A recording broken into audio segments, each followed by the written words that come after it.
If I would have to describe Wuyang in one word, the word would be hugged. A lot of his kits seem super intuitive. Like you read it, you hear the dev chat about it, but I think that you're supposed to use it in the other way. For instance, if you watch the dev stream and stuff, you see that it went like, I can't wait to see how players come up with some sick aiming shots and whatever and get clips and... Well, the problem with this is that this is pretty low APM and you're gonna be zoning out when you do this.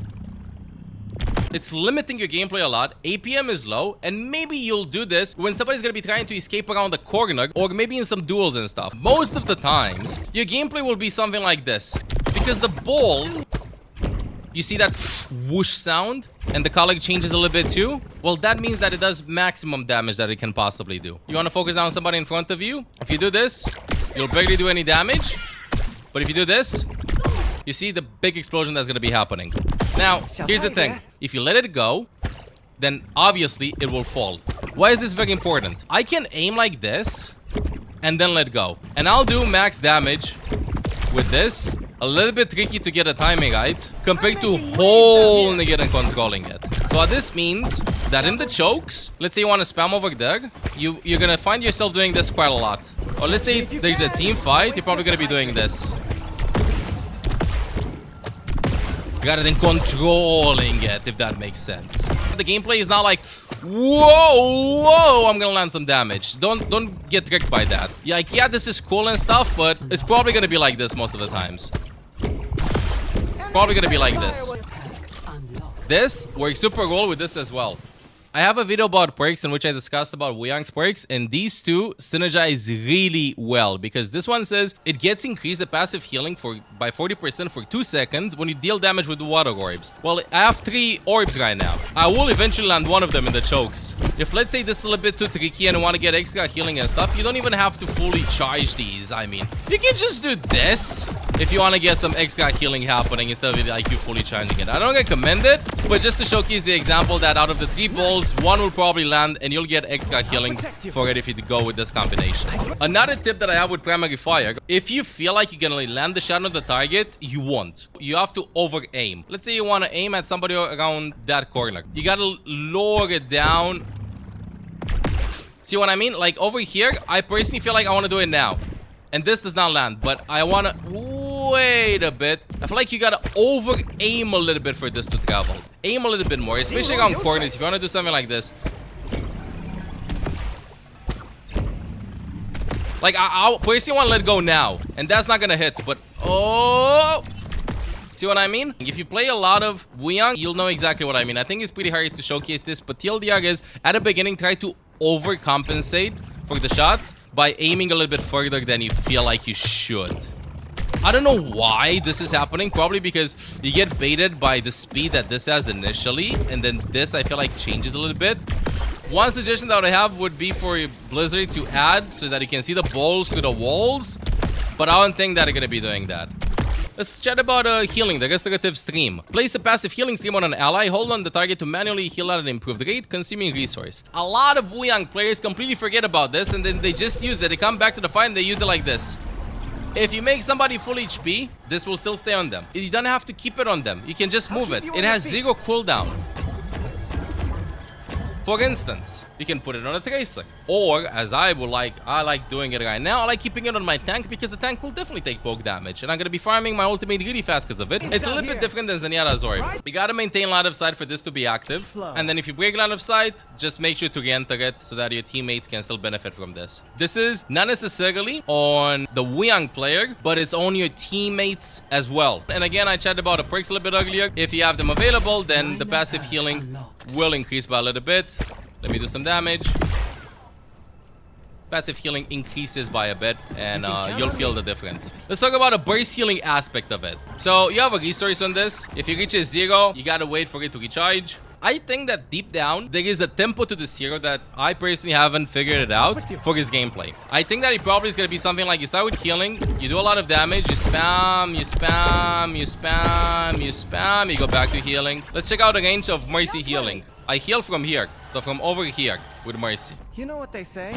I heal from here, so the distance is a little bit better for Wuyang.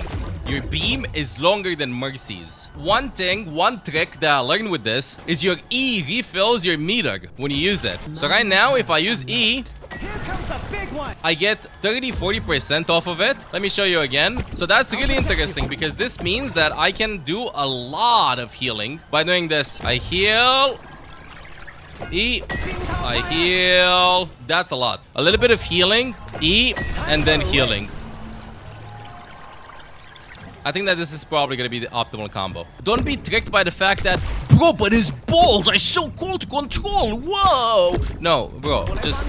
You spam from time to time, you do some healing, because you're going to be getting your ultimate really fast. This is such easy value. And pair this up with a healing buff, it's very good value. Not to mention that if you go with this perk, right, in which when you shift, you have more healing resource. Your combo, I personally don't like this one that much, again, because I feel like you're getting locked into doing this, and I like to use this as an escape, as a way to enhance my kit, but I will get into that in a second. The shift, Rushing Torrent, ride water to move faster and jump higher. This is his mobility. It moves a little bit laggy. It kind of reminds me of how Juno moves right now. Let me see. One small step. Laggier than how Juno moves. Like, see, there's a small delay. It feels clunky. I don't know how to quite put it. It's kind of like you're in quicksand. It's slippery. Yeah, it feels wet. Now, you can do some sit jumps with it. It will be hard to use it because of how clunky it is, but I think there is potential. So maybe you can roll the clip over here, editor. Jump here, jump here, jump here. There's no other way of putting it, but the jump feels really underwhelming. It's very small, but it's made with the intention of you just bunny hopping a little bit and having a little bit of speed boost. Do I have the break equipped? Let's go with overflow. What it does is you use shift and you instantly reload ammo. Oh, another thing that I forgot to chat about is about his primary fire. Uncharged shots consume 1 ammo, while charged shots consume 2 ammo. Guardian Wave. Send a water wave forward that increases the amount of healing received by allies and knocks back enemies. A lot of us, me including, we're like super focused on the damage aspect of it and on the knockback part of it. Look at this. Buong. What? You can boop with it! In a real game scenario, especially if you do this against the tank, you barely move them. You don't stun them. You just do a small knockback. So, spam. Not weak. Not strong, kind of like medium, I would say. Pretty balanced with the knockback and stuff for an ability on 12-second cooldown. But I think that the best part of it is the AoE healing. The healing increased effect. Same effect that you get from Ana's nade. Pair this up with Ebb and Flow perk. Look at this. Boom. Then it's gonna come back. You increase the healing output by a lot. They receive extra healing by a lot, and you're gonna be having a good time keeping your teammates alive. Now, I have 2 tips for this ability though. Number 1, do not jump while doing this. I've been doing this a lot, bro, but it's the same as using Lucio's beat and you jumping. You're gonna Ajax. You're gonna get gold. You might not even cast it. You just are prolonging the cast time. Just goddamn smacking on the floor.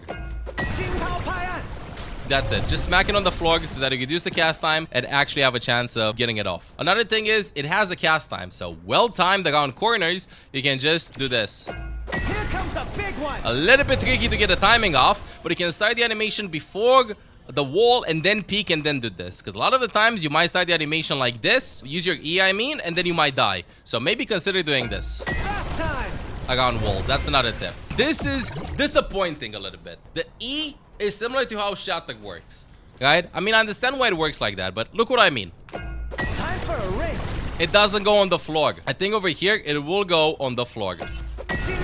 Yes, it travels over there. But what if I do it from here? Will it travel on the ground or not? I don't think it will. So, on short distances, short high grounds, the wave works. On big high grounds... Okay, it works on this one too. See, it doesn't work from this high ground. And I don't think they're going to be changing the way this works, but this is a must-know tip. So if you want to use your E, make sure that if you want to use it on somebody on low ground, you're not on high ground. This just heals you over here. And the reason why it's so disappointing, in Overwatch and in games in general, you want to have the high ground. This is why gameplay a lot of the times will probably be something on low to medium ground and not you just being parked over there on high ground like you'd be an Ilagi or even a Life Weaver, stuff like that. Because otherwise, you're not going to get that many usages out of your E ability. Another thing that I want to highlight about his E ability is the following. Don't be afraid to use it for yourself, okay? Because it does healing. So if you feel like you're not that safe, throw the E. It gives you some healing. Talk about ultimate. Protect an ally or yourself with water that detonates after short duration. The explosion knocks down enemies and massively heals the host target. If you press Q, as you can see, you can use it on an ally, or I can use it on myself with right click. Now, how to use it? I would say out of 10 scenarios, 9 of them will be used aggressively on teammates that can close the distance and get the UG shatter out. That's how I'm gonna call it. It's just an AoE shatter. I don't recommend using it on heroes like Sojourn, heroes like Ashe, heroes like Soldier, heroes that want to keep the distance. But as long as they have a way of getting in, wait for your teammates to have that cooldown available. So let's say, for instance, D.Va used the shift. You're not going to ult the D.Va in. You're going to be waiting a bit until she has the shift ability to close the distance. This doesn't mean that you can use the ability defensively or on yourself in order to go in and get the stun. Of course, you can use it on yourself as well if you feel like you want to get cheeky and go in. This is very good because supports usually struggle with being proactive, and this ultimate gives you the chance of going in. Have you ever had a tank that is just afraid of pressing W? You can just go like, bro, you know what? I'm going in. Pick this up with your shift, close the distance, boom. Now, let's talk about some advanced tips for Wuyang. I know how this is gonna sound, but one very big important tip that I have for Wuyang is dodge 24/7 because bro is not hit scan. Bro does not need smooth aim. What I mean by this is Wuyang aiming, it's more Junkrat-like. You don't have to be that precise, especially because you can't headshot. My tip is move 24/7. AD spam, move consistently. Be annoying with your shift, without your shift. Just crouch. Do not jump that much, of course. But I do think that moving and dodging a lot is the way to go. Because you can fall under the trap of playing Wuyang like this and controlling the ball, and it's gonna be pretty easy to focus him down while doing this.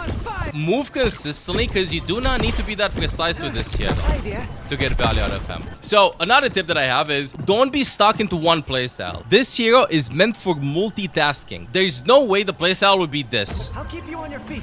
Or the playstyle will be this. You can use this, walk in a little bit and make the enemy shoot you while healing, while changing the targets on who you should be heal maxing a little bit. You can throw the E, you can spam, you can aim for somebody in the backline with this. You can, a lot of things that can happen. Number 3, let's say that's a Widow in the back spamming. You don't need to peek to focus the Widow compared to other heroes. This is a super cool part of him. Like, you literally have to have wall hack to be able to see this exactly. But it will become easier the more you're going to be playing him. I've had some success in which your goal is not to kill the Widow. Your goal is this just to make them move away. Because 3 or 4 of these and then they're dead. Please ping a lot if you have a Wuyang in your team, bro. Please ping a lot. Because if you have some Widows just play like this and they don't want to move. Just ping the Widow or ping somebody there in the back and Wuyang might deal with those characters. That's about it for my initial Wuyang guide. If you have more tips and tricks with this hero, please let me know in the comments. I hope on stream as well to see more gameplay. Don't forget to like, subscribe, and comment. And I'll be seeing you soon. Till next time, ML7 out. Hey, I'm Olaf. If you enjoyed the content, make sure to subscribe. Meow.